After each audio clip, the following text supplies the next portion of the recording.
मी भरत. मी 20 वर्षांचा होतो. कॉलेजला सुट्ट्या लागताच मी काम शोधण्यासाठी माझ्या मित्राच्या वडिलांच्या मोबाईल दुकानावर गेलो होतो.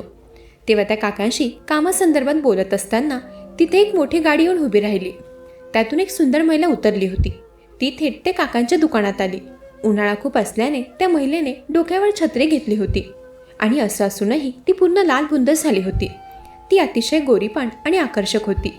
मोबाईलचं कव्हर घेऊन ती महिला तिथून जायला निघाली आणि तेवढ्यात मागे वळून ती काकांना म्हणाली की तुमच्याकडे कोणी घरकाम करणारा मुलगा असेल तर मला कळवाल का? मी आत्ताच या भागात नवीन राहायला आले आहे. तेव्हा काकांनी माझ्याकडे इशारा केला. काकांच्या इशाऱ्याने मी एकदम थबकलो होतो, कारण मला घरकाम तर करायचं नव्हतं ना मला त्याचा काही अनुभव होता. पण इतरत्र काम करण्यापेक्षा मला एसीमध्ये काम करायला काय हरकत, म्हणून मी ही होकारार्थी मान डोलावली. तेव्हा त्या महिलेने मला तिच्या गाडीत बोलावलं. बहुतेक तिला माझा इंटरव्ह्यू घ्यायचा असेल. मला काही समजण्याआधीच ते सगळं घडलं होतं. तेव्हा ती महिला माझी मालकीनबाई बनली होती आणि मी तिचा नोकर. गाडीत बसताच तिने मला तिचा परिचय दिला. ती म्हणाली, हॅलो, मी राधिका. तुझं नाव काय आहे? तेव्हा मी तिला माझं नाव सांगितलं. काही क्षणात आम्ही एका बंगल्याजवळ पोहोचलो. घरात जाताच मालकीनबाईंनी मला घरातलं काम समजावलं. तोच माझ्या कामाचा पहिला दिवस समजून मी हळूहळू काम करू लागलो. काम आटपून मी माझ्या घरी जायला निघालो. तेव्हा मालकीनबाईंनी अचानक माझ्या हातात 2,000 रुपये ठेवले आणि त्या मला म्हणाल्या की उद्या सकाळी लवकर घरी ये. चालेल म्हणून मी निघालो. माझ्या गरीब परिस्थितीमुळे मी ते काम करत होतो, पण मला त्याचा चांगला मोबदला मिळत होता. दुसऱ्या दिवशी सकाळी मी जेव्हा नाश्ता तयार करायला किचनमध्ये गेलो तेव्हा मी पाहिलं की मालक तयार होऊन कुठेतरी निघाले होते. मालक नाश्ता न करताच निघाले. ऑफिसच्या कामासाठी ते परदेशात निघाले होते. तेव्हा ते माझ्याजवळ येऊन म्हणाले की काहीच दिवसात मी परत येईन, तोपर्यंत तू इथेच थांब. मी तुला त्याचा चांगला पगार वाढवून देईन. मी नसताना राधिकाची काळजी घे. असंच पुढचा 1 महिना मी निवांत होतो. मालकीनबाईही मला थांब म्हणून आग्रह करत होत्या, त्यामुळे मी त्यांना तिथे थांबण्यास होकार कळवला. मालकाला बाहेर त्यांच्या ऑफिसची गाडी एअरपोर्टवर घेऊन जाण्यासाठी आली होती. मालकाला त्यांच्या गाडीपर्यंत सोडून मी आणि मालकीनबाई घरात परत आलो. आता आम्ही दोघेच घरात होतो. आम्ही सोबत बसून नाश्ता केला. त्या दिवशी दुपारी मालकीनबाई मला त्यांच्यासोबत मॉलमध्ये फिरायला घेऊन गेल्या होत्या, त्यामुळे संध्याकाळी आम्ही बाहेरूनच जेवून आलो होतो. मालकीनबाई माझ्याशी एखाद्या मित्राप्रमाणे वागत होत्या. घरी येताच मी फ्रेश होऊन मला दिलेल्या खोलीत गेलो. मला झोप येत नव्हती, म्हणून मी माझा मोबाईल बघत बसलो होतो. पुढच्या काही मिनिटातच मालकीनबाई माझ्या खोलीत 2 कप कॉफी घेऊन आल्या. मी मालकीनबाईला म्हणालो की मी कॉफी वगैरे काही पित नाही आणि असं रात्रीच्या वेळी तर अजिबातच नाही. तेव्हा मालकीनबाई म्हणाल्या की मला रात्री झोपण्यापूर्वी कॉफी पिण्याची सवय आहे. आज तुझे मालक माझ्या सोबतीला नाही आहेत, ते घरातच आहे असं समजून मी 2 कप कॉफी बनवली. मला सोबत म्हणून आजच्या दिवस तुझ्या मालकाच्या जागी तू माझ्या कॉफीचा पार्टनर हो. मालकीनबाईंच्या आग्रहामुळे मी मालकीनबाईंसोबत कॉफी प्यायलो. कॉफी खूपच छान झाली होती. मी मालकीनबाईंनी बनवलेल्या कॉफीचं कौतुक केलं. माझ्या कौतुकाच्या शब्दांनी मालकीनबाई फारच खुश झाल्या होत्या. त्या म्हणाल्या, तुझे मालक अजिबातच तुझ्यासारखे नाही आहेत. तू जसं आता माझं कौतुक केलंस तसं ते कधीच करत नाहीत. असं बोलून त्या नाराज झाल्या. मी त्यांना एक जोक सांगून पुन्हा त्यांच्या चेहऱ्यावर हसू आणलं. त्या रात्री मी मालकीनबाईंशी बराच वेळ गप्पा मारल्या. दुसऱ्या दिवशी मालकीनबाईने सकाळी माझ्या आवडीचा नाश्ता बनवला होता. मालकिनीने नोकरासाठी नाश्ता बनवणं हे मी वेगळंच काहीतरी बघत होतो. तसं मी कधीच कॉफी प्यायचो नाही, पण मालकीनबाईंच्या हातची कॉफी मला फार आवडली होती, म्हणून तेव्हा मी आवर्जून त्यांना 1 कप कॉफी बनवायला सांगितलं. माझा स्वभावच असा होता की मला कुठलीही गोष्ट चांगली वाटली की मी लगेच कौतुक करायचो. मालकीनबाईंची प्रत्येक गोष्ट ही कौतुक करण्यासारखी होती, त्यामुळे मी त्यांचं कौतुक करायचो. तेव्हा त्या फारच खुश व्हायच्या. त्या दिवशी रात्री झोपताना मालकीनबाई माझ्या खोलीत आल्या. त्या मला म्हणाल्या की भरत, मला माझ्या खोलीत एकटीला झोपायला फार भीती वाटते. 2 दिवस तर मी जशी तशी एकटी झोपले, पण आज मला जरा जास्तच भीती वाटते. रोज तुझे मालक असतात तर काही वाटत नाही. तेव्हा मी मालकीनबाईंना म्हणालो, त्यात काय घाबरायचं मालकीनबाई? घरात तुम्ही एकट्या थोडीच आहात. तुम्हाला काही जरी वाटलं तरी तुम्ही मला अर्ध्या रात्री एक हाक मारा, मी 0 मिनिटात तुमच्या समोर असेन. मालकीनबाई काही केल्या माझं ऐकायला तयार नव्हत्या. त्या म्हणाल्या की माझ्या मनातील भीती निघत नाही तोपर्यंत तरी तू माझ्या खोलीत झोप. मालकीनबाई तर फारच घाबरलेल्या दिसत होत्या. काही केल्या त्या माझं काय ऐकायला तयार नव्हत्या. त्या रात्री मी त्यांच्या खोलीत झोपायला गेलो. झोप लागल्यावर थोड्या वेळाने मालकीनबाई झोपेतच हलल्या आणि चुकून माझ्या अगदी जवळ आल्या. झोपेत घडलेली साधी गोष्ट असावी असं मला वाटलं. मग मी सावधपणे बाजूला सरकलो आणि पुन्हा पाठमोरा होऊन झोपलो. सकाळ होताच मी माझ्या खोलीत गेलो. थोड्या वेळाने मालकीनबाईंनी त्यांच्या खोलीतूनच मला हाक मारली. मी त्यांच्या खोलीत गेलो तर त्या मला कुठेही दिसत नव्हत्या. मी परत बाहेर जाणार तोच मला पुन्हा मालकीनबाईंचा आवाज आला. मालकीनबाई त्यांच्या खोलीतील बाथरूममधून मला आवाज देत होत्या. मी लगेच तिकडे गेलो. त्यांनी दरवाजा अर्धवट उघडून मला आत बोलावलं. त्या म्हणाल्या, भरत, या गिझरमधून पाणीच येत नाहीये, जरा पाहशील का? माझ्या डोळ्याला साबण गेला आहे आणि आतल्या नळामधूनही पाणी येत नाही. त्यांच्या चेहऱ्यावर अजूनही फेस होता, त्यामुळे त्या अस्वस्थ दिसत होत्या. मी लगेच बाजूला वळून गिझरकडे पाहायला सुरुवात केली, त्यांना अजिबात त्रास होऊ नये म्हणून. त्यांनी डोळ्यावर साबण गेल्यामुळे डोळे घट्ट मिटले होते. त्या पूर्णपणे अस्वस्थ दिसत असल्याने मी लगेच लक्ष नळाकडे वळवलं. मी स्वतःला स्थिर करत परिस्थिती समजून घ्यायला सुरुवात केली आणि नळाला काय झालंय ते तपासू लागलो. डोळ्यात साबण गेल्याने त्यांना दिसत नव्हतं, त्यामुळे चुकून बाथरूममधला पाण्याचा मेनकॉक बंद झाला होता. त्यामुळेच नळाचं पाणी थांबलं होतं. मी तो मेनकॉक सुरू केला आणि मग नळ तपासला. काही सेकंदात पाणी पुन्हा सुरू झालं. लगेच नळाला पाणी येऊ लागलं. माझं काम होताच मी तिथून बाहेर आलो. थोड्या वेळाने मालकीनबाई त्यांचे ओले केस झटकतच हॉलमध्ये आल्या. त्या माझ्या जवळ आल्या आणि मला थँक्यू म्हणून किचनमध्ये गेल्या. मालकीनबाई दिसायला फार सुंदर होत्या. त्यांच्या सुंदरतेकडे यापूर्वी मी कधीच असं निरखून पाहिलं नव्हतं.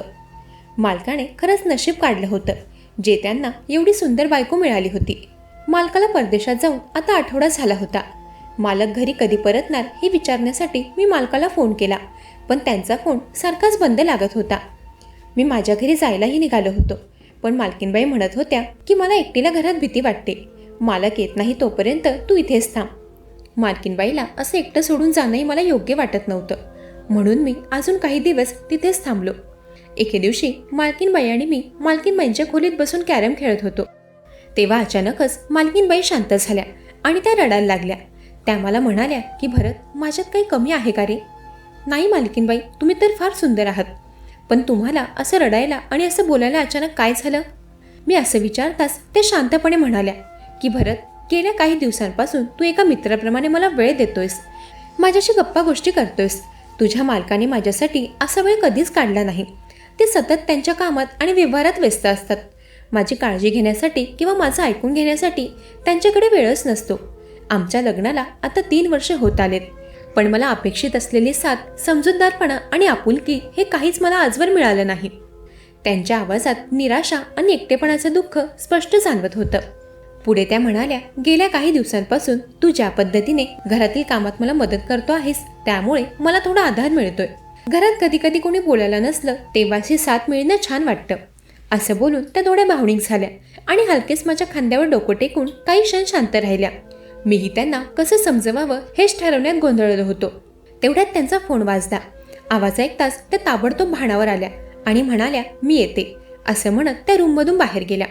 गेल्या काही दिवसांपासून त्यांच्या खोलीतील कामासाठी आणि त्यांच्या तब्येतीची काळजी घेण्यासाठी मी तिथेच थांबत होतो, आणि ते फक्त घरातील जबाबदारी म्हणून.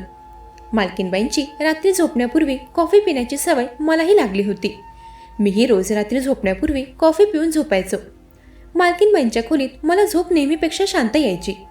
तिथलं वातावरण शांत, व्यवस्थित आणि आरामदायी होतं. पण पुढे माझ्या आणि मालकीनबाईंच्या आयुष्यात जे काही घडणार होतं त्याची कल्पना आम्हा दोघांनाही नव्हती. त्या रात्रीनंतर दुसऱ्या दिवशी जेव्हा मी सकाळी झोपेतून उठलो तेव्हा स्वतःकडे पाहून मीच घाबरलो. काय झालं होतं, कसं झालं होतं आणि हे सगळं रात्री माझ्या लक्षात का आलं नव्हतं? माझ्या मनात एकदम शंका, भीती आणि गोंधळ उठू लागला होता. पण मला अधिक गोंधळात टाकणारी गोष्ट म्हणजे मालकीनबाई खोलीत कुठेच दिसत नव्हत्या. मनात क्षणभर विचित्र शंका निर्माण झाली. रात्री नेमकं काय झालं असेल? मी इतका गाढ झोपलो होतो का? मी पटकन उठलो, स्वतःला सावरलं आणि हॉलमध्ये आलो. तेव्हाच दरवाजाजवळ आवाज आला. मालकीनबाई बाहेरून भाजी घेऊन शांतपणे घरात येत होत्या. जणू सर्व काही अगदी नेहमीसारखंच होतं. त्यांच्या चेहऱ्यावर कुठलेही घाई किंवा विचित्र भाव नव्हते. त्या अगदी रोजच्या कामात व्यस्त असलेल्या गृहिणीसारख्या दिसत होत्या. हे पाहून माझ्या मनात अजूनच प्रश्न उभे राहिले. रात्री खरंच काही वेगळं घडलं होतं का, की हे सगळं माझ्या मनाचा गोंधळ होता? मालकीनबाई तर अगदी हसतच घरात आल्या होत्या. मला पाहून त्या खूप प्रसन्न दिसत होत्या. घरात आल्याबरोबर त्यांनी हसतच गुड मॉर्निंग म्हटलं. त्या म्हणाल्या, काल रात्रीनंतर मला खूप आराम मिळाला. बऱ्याच दिवसांनी इतकी शांत झोप झाली. त्यांचं ते बोलणं ऐकताच माझ्या मनात अनेक प्रश्न उठू लागले. माझं मन अजूनही रात्रीच्या गोंधळातून बाहेर आलं नव्हतं. त्या दिवशी मी नाश्ताही केला नाही. मी शांतपणे माझ्या खोलीत गेलो आणि दार लावून बसलो. माझ्या मनात एकच गोष्ट सतत घोळत होती. मी नेमकं काही गैरसमज करून घेतोय? रात्री काही विशेष झालंही होतं का? की फक्त माझ्या मनाचा भ्रम आहे? मी बराच वेळ स्वतःलाच समजावत बसलो, कारण परिस्थितीचं नेमकं स्वरूप मला कळत नव्हतं. मला काल रात्रीचं काहीच कसं आठवत नव्हतं आणि मालकीनबाई त्याबद्दल काहीही का बोलत नव्हत्या. म्हणजे मी जो विचार करत होतो कदाचित तो सगळा माझा भ्रम होता. मी जो विचार करून बसलो होतो ते एक वाईट स्वप्न म्हणून मी तिथेच विसरलो आणि थोड्या वेळानंतर माझं आवरून मी माझ्या खोलीतून बाहेर आलो. मालकीनबाई रोज सारख्याच माझ्याशी वागत बोलत होत्या. त्यांच्या वागण्यात जराही बदल मला जाणवत नव्हता. पुढचे अजून काही दिवस उलटले. मालकीनबाईंच्या फोनवरून 1-2 वेळा मालकांसोबत माझं बोलणं झालं होतं. मालकाने सांगितलं की पूर्ण 1 महिन्यानंतर ते परदेशातून परतणार आहेत. ते येत नाही तोपर्यंत त्यांनी मला मालकीनबाईंसोबतच थांबायला सांगितलं होतं. माझ्या घरूनही त्यासाठी होकार होता. एके दिवशी मालकीनबाई आणि मी बाहेरील गार्डनची साफसफाई करत होतो. गप्पा करताना अचानक मालकीनबाई मला विचारू लागल्या, भरत, तुझी कोणी मैत्रीण आहे का? मी हसत म्हणालो, नाही हो मालकीनबाई, माझ्यासारख्याला मैत्रीण मिळणं एवढं सोपं नाही. कोणाला आवडेल का माझ्यासोबत राहायला? पण कधीतरी कोणीतरी आवडेल अशी आशा नक्कीच आहे. मी सहज बोललो, पण माझ्या उत्तराने त्या काही क्षण विचारात पडल्या. अचानक कोणतेही गणित न मांडता त्यांनी काहीतरी असं बोलून टाकलं जे मी अजिबात अपेक्षित केलं नव्हतं. त्यांचं ते वाक्य ऐकताच मी पूर्ण आश्चर्याने त्यांच्याकडे बघत राहिलो. त्यांच्या डोळ्यात एक वेगळीच भावना दिसत होती, ज्याचा अर्थ मला लगेच समजत नव्हता. तेव्हा त्या हसायला लागल्या आणि म्हणाल्या की काय रे, मस्करी केली मी? तू काही खरं समजलास की काय? एवढा काय चकित होतोयस? हसता हसता मालकीनबाई घरात निघून गेल्या. त्यांची मस्करी समजून मी त्या गोष्टीकडे दुर्लक्ष केलं. मालकीनबाई कधी कधी मस्करी करायच्या की त्यांच्या मनातल्या भावना व्यक्त करायच्या तेच समजायचं नाही. पुढच्या 2-3 दिवसांनी मालकीनबाईला अचानक मळमळू लागलं. मी त्यांना हॉस्पिटलमध्ये घेऊन गेलो. डॉक्टरांनी त्यांचं चेकअप केलं. तेव्हा समजलं की मालकीनबाई गरोदर आहेत. मालकीनबाईंची खुशखबर ऐकून मी फार आनंदी झालो होतो. मी आनंदातच मालकीनबाईला मिठी मारली. मी त्यांना सांभाळून घरी घेऊन आलो. घरी येताच मी मालकाला फोन लावू लागलो, पण मालकीनबाईने माझ्याकडून माझा फोन हिसकावला. तेव्हा त्या म्हणाल्या की मालकाला फोन लावू नकोस, तुझ्या मालकाला आणि दुसरं कोणालाही माझ्या गरोदरपणाबद्दल कळू देऊ नकोस. पण का मालकीनबाई, एवढी आनंदाची बातमी आहे, ती तुम्ही सर्वात आधी मालकाला सांगायला हवी.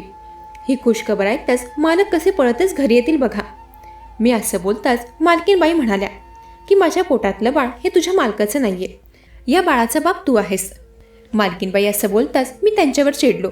मी त्यांना म्हणालो की मालकीनबाई, तुम्ही काही काय बडबडताय? तुमच्या पोटातील बाळाचा बाप मी कसा असू शकतो? तेव्हा मालकीनबाई म्हणाल्या की हो भरत, तूच आहेस या बाळाचा बाप.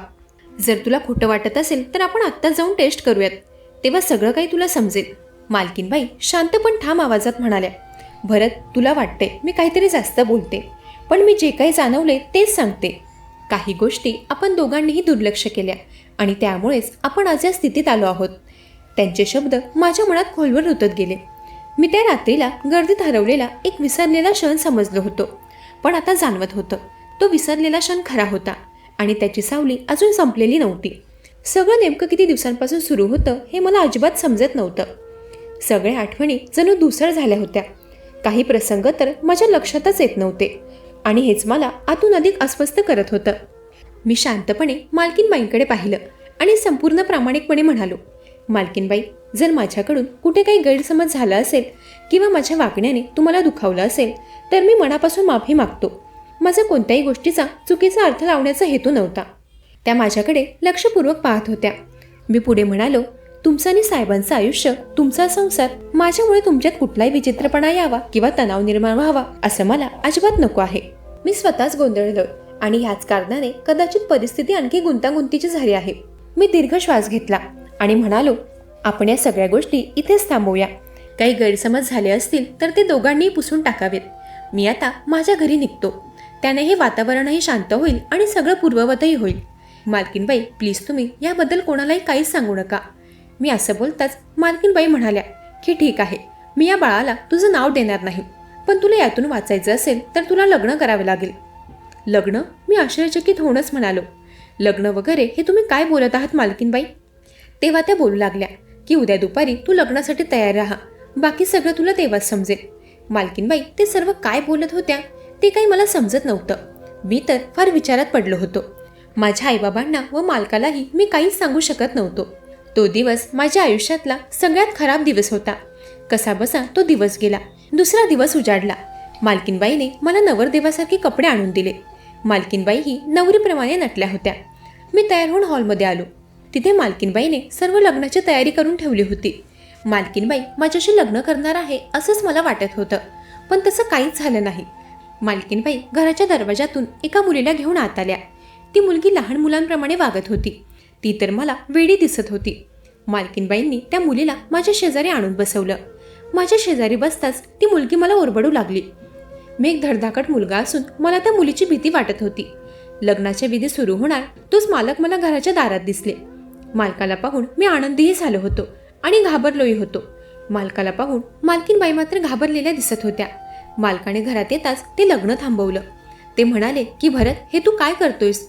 मी काही बोलणार तोच मालकीनबाई म्हणाल्या की भरत माझ्या बहिणीवर जीवापाड प्रेम करतो. मालकीनबाई मला मालकासमोर विचारू लागल्या. माझी सत्यता त्या मुलाशी लग्न केल्यावरच गुपित राहणार होती, म्हणून मी माझा त्या लग्नाला होकार आहे असं मालकाला सांगितलं. त्या वेड्या मुलीवर माझं प्रेम आहे हे मालक मान्य करायलाच तयार नव्हते. तेव्हा मालकीनबाईने त्यांना त्यांच्या मोबाईलमध्ये काही फोटोज दाखवले. मालकीनबाईंनी त्या मुलीला माझ्या बाजूला लेटवून आमचे फोटो काढले होते आणि तेच त्या मालकाला दाखवत होत्या. ते सगळं पाहून माझ्या लक्षात आलं होतं की माझ्या मानेवरचे ते नखाचे निशाण त्या वेड्या मुलीचे होते, कारण ती आताही सारखी मला ओरबडू पाहत होती. मालकीनबाईंचा प्लॅन माझ्या लक्षात आला होता. ती वेडसर मुलगी मालकीनबाईंची बहीण होती. तिच्याशी माझं लग्न लावण्यासाठी मालकीनबाईंनी एवढं सगळं केलं होतं. त्यावेळी मी मालकाला सगळी सत्यता सांगितली. मालकीनबाई प्रेग्नेंट नव्हत्याच. त्यांनी मला ज्या हॉस्पिटलमध्ये त्यांना न्यायला सांगितलं होतं ते त्यांच्या ओळखीचं होतं. मालकीनबाईंनी मला खोटे रिपोर्ट दाखवले होते. त्यांच्या खोट्याला मी खरं मानून बसलो. मालकाने मालकीनबाईला जाब विचारला तेव्हा त्या बोलू लागल्या की मी भरतला रात्री कॉफीमधून झोपेचं औषध देत होते. त्याला गुंगी येऊन तो गाढ झोपेत गेला की मी माझ्या बहिणीला त्याच्या शेजारी आणून त्याचे तिच्यासोबत असे फोटो काढलेत, जेणेकरून ते मी तुम्हाला दाखवेल आणि भरतचं माझ्या बहिणीवर प्रेम आहे असं तुम्ही समजाल. मालकीनबाईंनी चांगलं डोकं चालवलं होतं. एकीकडे त्यांनी मी त्यांच्यासोबत काहीतरी केलंय असं सांगून मला फसवलं होतं आणि दुसरीकडे त्यांनी माझं त्यांच्या बहिणीवर प्रेम आहे असं दाखवण्यासाठी माझे व त्यांच्या वेड्या बहिणीचे नको तसे फोटो काढले होते. मी माझ्या मालकीनबाईला कधीच माफ करणार नव्हतो. मालकीनबाईने जे काही केलं होतं त्यावर मला काही खूप रागावले होते. एखाद्याच्या गरिबीचा असा फायदा घेणं अत्यंत चुकीचं आहे असं त्यांचं स्पष्ट मत होतं. तेव्हा मालकाने मला काही पैसे दिले आणि मला माझ्या घरी जायला सांगितलं. त्या दिवसापासून मला समजलं होतं की परिस्थिती कशी असू दे, पण कोणाचे गोड बोलण्याला भाळून जाऊ नये, कारण लोक गोड बोलून तुमचा घात करतात. त्यामुळे नेहमी सतर्क राहणे हीच आजच्या काळाची गरज आहे. मंडळी, कशी वाटली कथा? ऐकत रहा मनाचे बोल.